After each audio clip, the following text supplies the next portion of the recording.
यहाँ तावड़ू में आए क्योंकि सबसे ज्यादा खरीद यहाँ हो रही है। रेवाड़ी जिले में रेवाड़ी मंडी में गए, महेंद्रगढ़ जिले में अटेली मंडी में गए, तो 6 जिलों में देख के आए। और मुझे बहुत दुख होता है कहते हुए कि इन 6 जिलों में सबसे खराब हालत जहां है वो ये नूह जिला है, ये तावड़ू मंडी है। ये एक और तरीका है किसान को परेशान करने का।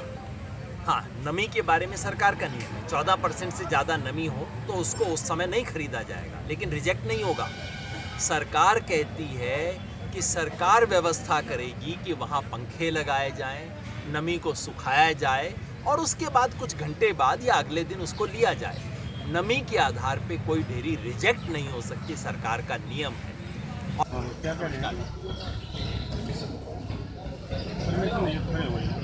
मैं बैठा हूँ, आपने जो करना है कर।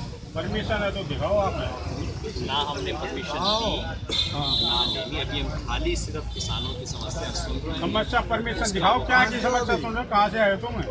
भाई साहब, मैं जहाँ से भी आया हूँ, आपने जो करना है करें। योगेंद्र यादव मेरा नाम है, इसका नाम है। योगेंद्र यादव जी, इसका नाम